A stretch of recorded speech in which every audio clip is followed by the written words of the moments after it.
ভগ্নাংশ।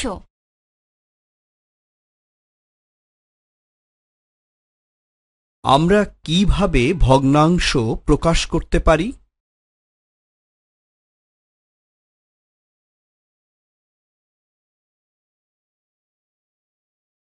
এক মিটার লম্বা ফিতা আছে এবং একে সমান 3 অংশে ভাগ করা হয়েছে। আমরা কিভাবে এই দৈর্ঘ্য মিটারে প্রকাশ করতে পারি? এই অংশকে 1 মিটারের 1/3 বলা হয়। এটি লেখা হয় 3-এর 1 মিটার। রং করা অংশ কত লম্বা?